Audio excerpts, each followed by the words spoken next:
अगर आप class 7th के स्टूडेंट हैं और आप अपने सोशल साइंस में हिस्ट्री के चैप्टर 5 जनजातियां खाना बदोश और एक जगह बसे हुए समुदाय से रिलेटेड मोस्ट इंपॉर्टेंट क्वेश्चंस की वीडियो ढूंढ रहे थे, सो अब आपकी इस प्रॉब्लम का सोल्यूशन आपको मिल गया है। सो इस एक वीडियो में हम देखेंगे आपके इस चैप्टर के मोस्ट इंपॉर्टेंट क्वेश्चंस जो आपके एग्जाम पॉइंट ऑफ व्यू से काफ़ी ज़्यादा हेल्पफुल रहने वाले हैं, और एंड के जो लॉन्ग आंसर टाइप क्वेश्चन है वो आपके लिए काफ़ी ज़्यादा इंपॉर्टेंट रहने वाले हैं। सो आई होप आप इस वीडियो को एंड तक देखेंगे बिना स्किप किए। सो आइए शुरू करते हैं अपनी इस वीडियो को। सो इस चैप्टर का हमारा फर्स्ट क्वेश्चन देखेंगे, ठीक है। सो ये वीडियो जो है बेसिकली हिंदी मीडियम के स्टूडेंट्स के लिए रहने वाली है। सो फर्स्ट क्वेश्चन है हमारा, टांडा किसे कहते हैं, ठीक है। सो आंसर होगा हमारा, बंजारों के कारवां को टांडा कहते हैं। मोस्ट इंपॉर्टेंट क्वेश्चन आपसे एमसीक्यू में भी पूछा जा सकता है कि टांडा किसे कहते हैं। बेसिकली ये टर्म है एक, सो एमसीक्यू में भी इसके पूछे जाने की काफ़ी ज़्यादा चांसेस है। ओके, नेक्स्ट क्वेश्चन है हमारा, किन समाजों को जनजातियां कहा जाता है, यानी ऐसे कौन से समाज है जिनको जनजातियां कहा जाता है। सो भारतीय उपमहाद्वीप में जो समाज ब्राह्मणीय सामाजिक नियमों व कर्मकांडों को नहीं मानते थे और ना ही असमान वर्गों में विभाजित थे, वह जनजातियां कहलाते थे। यानी जो भारतीय उपमहाद्वीप था उसमें जो समाज ब्राह्मणीय सामाजिक नियम के जो कर्मकांड होते थे उनको नहीं मानते थे, ठीक है, और ना असमान वर्ग में विभाजित होते थे, उन्हें ही जनजातीय कहा जाता है, उन्हें जनजातीय कहा जाता है, ठीक है। नेक्स्ट क्वेश्चन है हमारा, जनजातीय लोग भारत में के किस शहर में पाए जाते हैं। जो जनजातीय लोग हैं वो भारत के किस क्षेत्र में पाए जाते थे। सो जनजातीय लोग भारत के लगभग हर क्षेत्र में पाए जाते थे। किसी भी एक जनजाति का इलाका और प्रभाव समय के साथ बदलता रहता था, यानी जो जनजातीय लोग थे वे भारत के हर एक क्षेत्र में पाए जाते थे, ठीक है। और किसी भी जनजाति का इलाका और जो प्रभाव था वे समय के साथ और समय के रहते बदलता रहता था, फिक्स नहीं होता था, ठीक है। कुल किसे कहते थे, फोर्थ क्वेश्चन है हमारा। सारे ही क्वेश्चंस काफ़ी ज़्यादा इंपॉर्टेंट रहने वाले हैं, बिकॉज आपके एमसीक्यू में भी आ सकते हैं, लॉन्ग आंसर टाइप भी, शॉर्ट आंसर टाइप भी, मैचिंग में या फिल इन द ब्लैंक्स, जिस भी तरीके से देखें ये सभी क्वेश्चंस काफ़ी ज़्यादा इंपॉर्टेंट है, ठीक है। सो फोर्थ क्वेश्चन है, कुल किसे कहते हैं। परिवारों या घरों के एक ऐसे समूह को कुल कहते हैं जो एक ही पूर्वज की संतान होने का दावा करते हैं। यानी परिवारों या घरों का एक ऐसा कुल या समूह होता है जिसमें एक ही पूर्वज की सभी संतानें होती हैं और वह दावा करती हैं कि हम एक ही पूर्वज की संतानें हैं। ओके, नेक्स्ट क्वेश्चन है हमारा, उपमहाद्वीप के सुदूर उत्तर पूर्वी भाग पर किन जनजातियों का प्रभुत्व था। सो उपमहाद्वीप के सुदूर उत्तर पूर्वी भाग पर नागा अहोम जनजातियों का प्रभुत्व था। कौन सी जनजातियों का, नागा अहोम जनजातियों का प्रभुत्व था। ओके, नेक्स्ट क्वेश्चन है हमारा, बिहार और झारखंड के क्षेत्र में रहने वाली दो महत्वपूर्ण जनजातियों के नाम बताइए। बिहार और झारखंड, मोस्ट इंपॉर्टेंट क्वेश्चन। सो बिहार और झारखंड में कौन सी दो जनजातियां रहती हैं, आपको उनके नाम बताना है। सो पहला हो गया हमारा मुंडा और दूसरा हो गया संथाल। पहली जनजाति एक हमारी है मुंडा और दूसरी है संथाल। ओके, नेक्स्ट क्वेश्चन है हमारा, कर्नाटक और महाराष्ट्र की पहाड़ियाँ किन जनजातियों के निवास स्थान थे। यानी जो महाराष्ट्र की और कर्नाटक की हमारी पहाड़ियाँ हैं वहाँ पर किन जनजातियों के निवास स्थान थे। कोई दो नाम लिखने हैं आपको।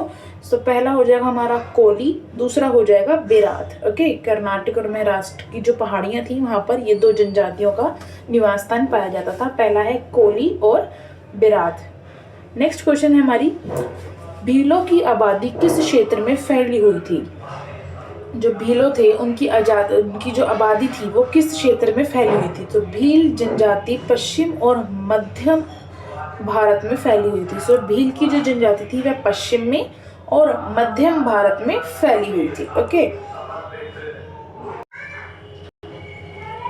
ठीक है। सो हमारा जो नेक्स्ट क्वेश्चन 9th, गोंड लोग किस क्षेत्र में फैले हुए थे। यानी जो एक गोंड नाम की जनजाति होती थी वो कौन से क्षेत्र में फैले हुए थे। सो मौजूदा छत्तीसगढ़, मध्य प्रदेश, महाराष्ट्र और आंध्र प्रदेश में गोंड लोग बड़ी तादाद में फैले हुए थे, ठीक है। सो आपको ये स्टेट्स के नेम याद रखने हैं, छत्तीसगढ़, मध्य प्रदेश, महाराष्ट्र और आंध्र प्रदेश। सो म और म दो आप ऐसे याद रख लें कि दो जो हमारे राज्य हैं वो म से हैं। सो मध्य प्रदेश, महाराष्ट्र, छत्तीसगढ़ और आंध्र प्रदेश में ये लोग जो थे वो बड़ी तादाद में फैले हुए थे, ठीक है। नेक्स्ट क्वेश्चन है हमारा क्वेश्चन 10, क्वेश्चन 10 देखते हैं, किस क्षेत्र की प्रमुख जनजातियों ने काफी पहले इस्लाम को अपना लिया था? यानी कौन सा ऐसा क्षेत्र है जहाँ की प्रमुख जनजातियों ने काफी पहले ही इस्लाम धर्म को अपना लिया था? ठीक है, सो पंजाब, सिंध और उत्तर पश्चिम सरहद की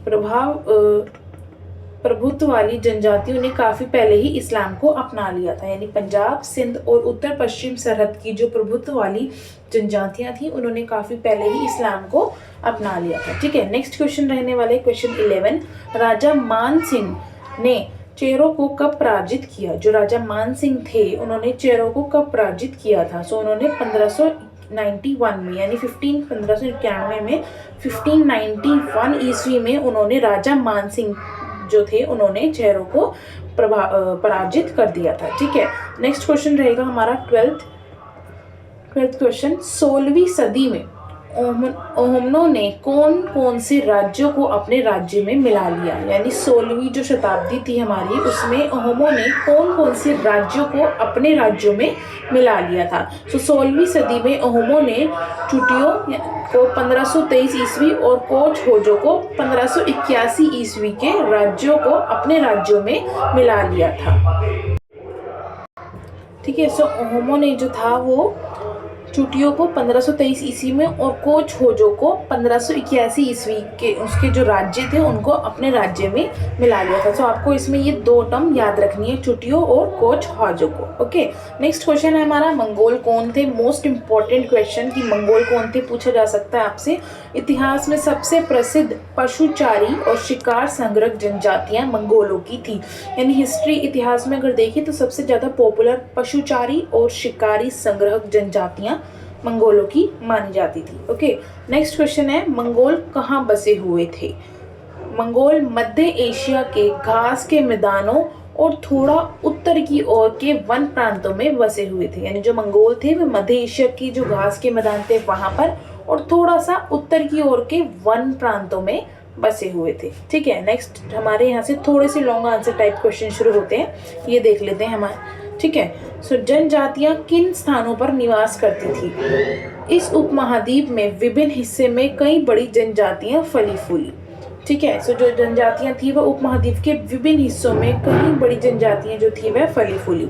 सामान्यतः यह जंगलों, पहाड़ों, रेगिस्तानों और दूसरे दुर्गम जगहों पर निवास करती थी। ठीक है, ये कहाँ पर निवास करती थी? जंगलों, पहाड़ों, रेगिस्तानों और जो दूसरे दुर्गम जगह वाले निवास थे वहाँ पर ये दूसरे दुर्गम जगह थे वहाँ पर ये निवास करती थी। ठीक है, नेक्स्ट है हमारा, मध्यकालीन भारतीय जनजातियों के जीवन यापन के साधन क्या थे? यानी मध्यकालीन में जो भारत में जो जनजातियाँ थी उनके जीवन यापन के साधन क्या थे? सो मध्यकालीन भारत में कई जनजातियां खेती से अपना जीवन यापन किया करती थी। यानी जीवन को जो था किस तरीके से जो रह रही हैं वो जीवन यापन करती हैं। सो यहाँ पर बताया गया है मध्यकालीन भारत में कई जनजातियां खेती से यानी कृषि करके खेती से अपना जीविका को जो थी वो प्रजन करती थी।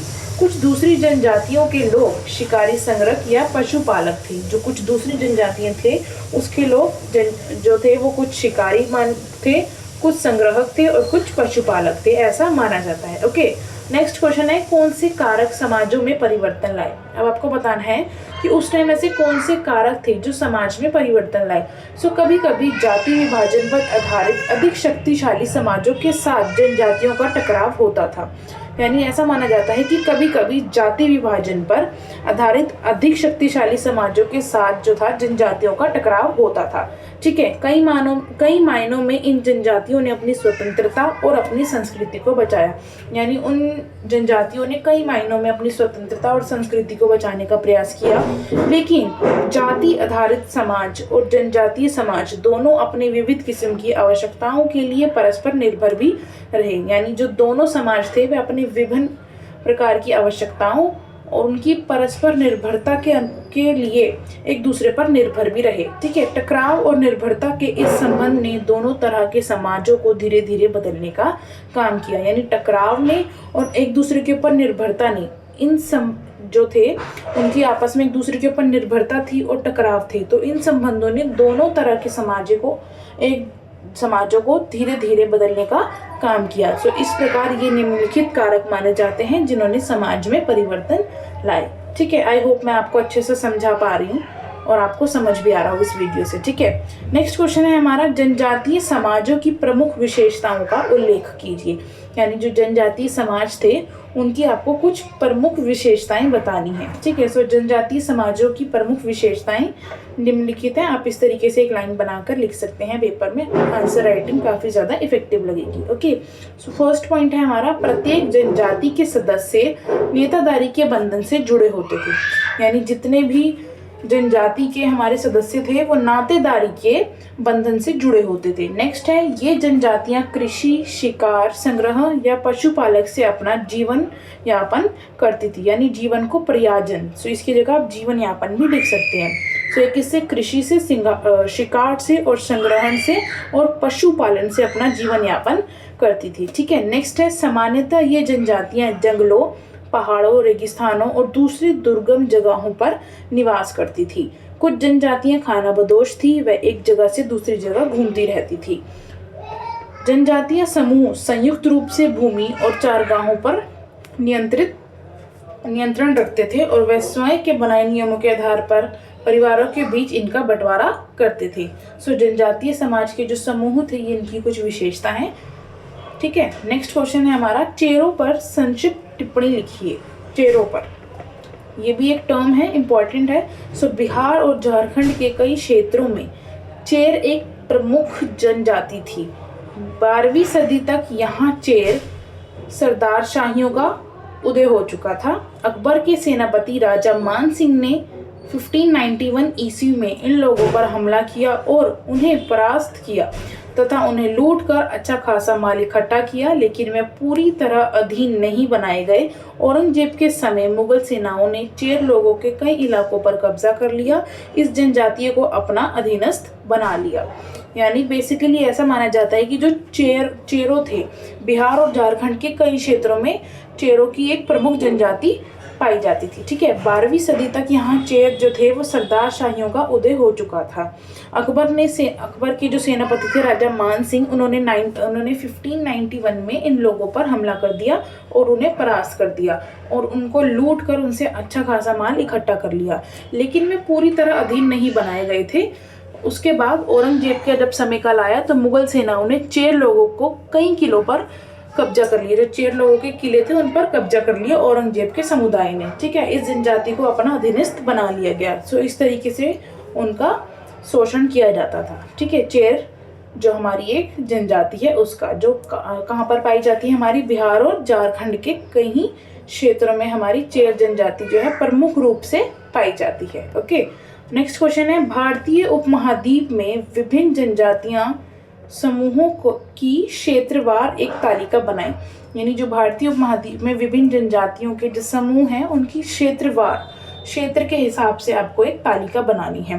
तो तालिका भारतीय उपमहाद्वीप में जनजातीय समूह, ये देखिए ये एक तालिका बनाकर दी गई है। ये 6th क्वेश्चन का आंसर रहेगा आपका, ठीक है। इसको समझते हैं।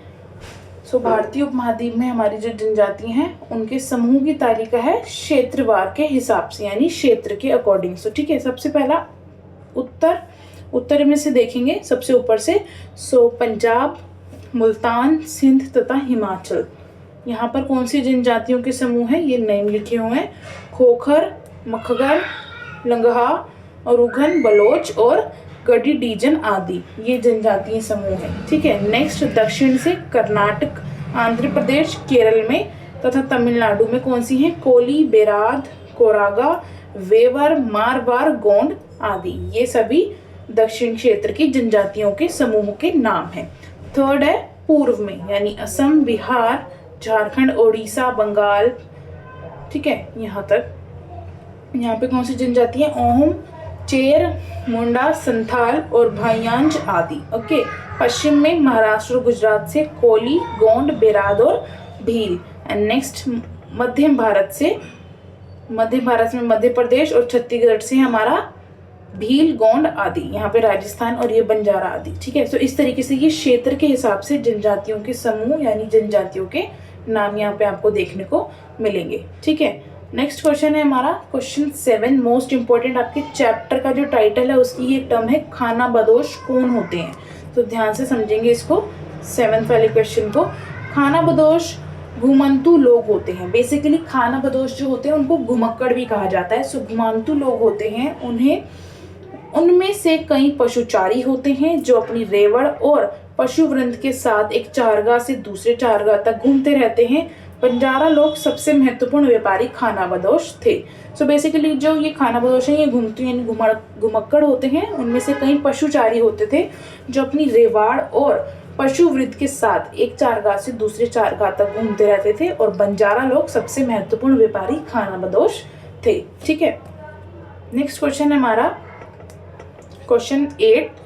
भ्रमणशील लोगों से क्या आश्रय है? भ्रमणशील, ठीक है, अब भ्रमण का मतलब अगर आप जानते हैं तो यानी घूमते रहना। ठीक है, सो यहाँ पर भ्रमणशील लोगों की आपको टर्म दे दी, आपको बताना है आप इससे क्या समझते हैं। देखते हैं अपना आंसर। वे दस्तकार, फेरी वाले और नृत्य गायक एवं अन्य तमाशबीन भ्रमणशील समुदाय या समूह कहते हैं जो अपना काम धंधा करते करते एक जगह से दूसरी जगह की यात्रा में रहते हैं। खानाबदोश और भ्रमणशील समुदाय दोनों उस जगह लौट कर आते हैं जहां उन्हें पिछले साल दौरा किया था। सो बेसिकली अगर देखा जाए थोड़ा थोड़ा खानाबदोश और भ्रमणशील लोगों को एक जैसा ही माना जाता है। सो ये कौन होते हैं? दस्तकार, फेरी वाले, नृत्य गायक एवं अन्य तमाशबीन भ्रमणशील समूह कहलाते हैं। यानी जैसे कि आप देखते हैं आपकी गली में आते हैं सब्जी बेचने या और भी कुछ सामान बेचने फेरी वाले, सो उनको भ्रमणशील लोग कहा जाता है जो अपने काम धंधे के लिए एक जगह से दूसरी जगह की यात्रा करते रहते हैं। ठीक है, और यहाँ पर एंड में एक लाइन लिखी है कि खानाबदोश और भ्रमणशील समूह दोनों उस जगह लौट कर आते हैं जहाँ उन्हें पिछले साल दौरा किया था। ठीक है, सो ये था हमारा भ्रमणशील लोगों का आश्रय। ओके, नेक्स्ट क्वेश्चन है नए राजपूत कुलों की उत्पत्ति कैसे हुई? 9th क्वेश्चन देखते हैं। नए राजपूत कुलों की उत्पत्ति कैसे हुई? सो 11वीं और 12वीं सदी तक आते आते क्षेत्रियों के बीच नए राजपूत गोत्रों की ताकत में वृद्धि हुई। यानी जो 11वीं और 12वीं सदी तक आते आते क्षेत्रों के बीच एक नए राजपूत गोत्रों की ताकत में वृद्धि हुई। वह हूण, चेंदल, चाणक्य और कुछ दूसरी वंश परंपराओं से आते थे। इनमें से कुछ पहले